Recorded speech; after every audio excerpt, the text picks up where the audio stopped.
আসসালামু আলাইকুম সুপ্রিয় দর্শক, সবার কি অবস্থা? হাজির হয়ে গেলাম দীপ্ত টিভির নিবেদিত দেনা পাওনা নাটকের 275তম পর্বে কী সব ঘটতে চলেছে তার অগ্রিম আপডেট নিয়ে। এই পর্বটি কেউ মিস করবেন না, কারণ এই পর্বে আপনারা দেখতে পারবেন পারিকে দেখা যাবে সে এবার নাদিয়াকে বিভিন্ন ধরনের প্রশ্ন করতে শুরু করলে নাদিয়া উল্টো পারিকে তার ডিভোর্সের কথা তার বাবাকে বলে দেওয়ার ভয় দেখিয়ে তাকে ব্ল্যাকমেল করবে। আর এটা শুনে পারি আর কোনো কথা না বাড়িয়ে সেখান থেকে চলে আসবে। তখন পল্লব তার সাথে কি কথা হলো সেটা জানতে চাইলে পারি বলবে, ভাইয়া ওনার পেট থেকে কথা বের করা এত সহজ না, কথা বলে না হোক অন্য কোনো উপায় ওনার পরিচয় আমি ঠিকই বের করে ছাড়বো। এই বলে সে পল্লবকে একটা কাজ দিবে। ঠিক তখনই সেখানে পারির বাবা চলে আসবে। পারির মুখ থেকে ইরফানের বাবার ছাড়া পাওয়ার কথা শুনে পারির বাবা তার কথা জিজ্ঞাসা করবে। তখন পারি বলবে, কেন বাবা, তুমি জানো না? উত্তরে পারির বাবা বলবে, কই না তো, আর আমি জানবই বা কী করে? কেউ আমাকে জানালে তবেই না আমি জানবো।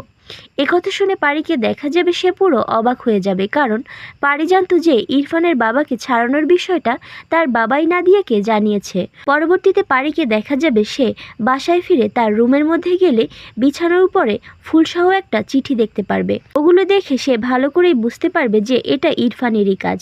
এসব দেখে সে অনেক বেশি রেগে যাবে এবং বলবে, এসব দিয়ে কোনো লাভ নেই, আমি চিরদিনের মতো তোমার জীবন থেকে হারিয়ে গিয়েছি ইরফান। এই বলে সে ফুলসহ চিঠিটি ডাস্টবিনের মধ্যে ফেলে দিলে এসব কিছু ইরফান দরজার আড়াল থেকে দেখে অনেক বেশি কষ্ট পাবে।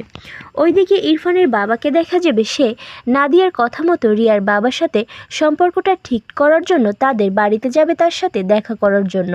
সেখানে ইরফানের বাবা রিয়ার বাবার কাছে গিয়ে ক্ষমা চাইলে তখন রিয়ার বাবা মনে মনে ভাববে, ওসমান তুমি হচ্ছ বিষধর সাপের মতো, তোমাকে একদমই বিশ্বাস করা যায় না। তখন ইরফানের বাবাও মনে মনে ভাববে, আজ আমার হাত পা বাঁধা বলে তোর মতো একটা কীটের কাছে মাথা নত করলাম রহমান। এই বলে ইরফানের বাবাকে দেখা যাবে সে মনে মনে রাগে ফুলতে থাকবে। আর অন্যদিকে আপনারা দেখতে পারবেন মিথিলাকে দেখা যাবে সে এবার পল্লবকে বলবে, পল্লব পারিপা তোমার সাথে কী এমন কথা বলল যা তুমি আমাকে বলতে পারছো না? উত্তরে পল্লব বলবে, কোনো কথা না রে, ও আমাকে একটা কাজ দিয়েছে, সেটা খুবই রিস্কের কাজ। এই বলে পল্লবকে দেখা যাবে সে অনেক বেশি টেনশন করতে থাকবে। আর এছাড়াও থাকছে আশ্চর্য সকল ঘটনা।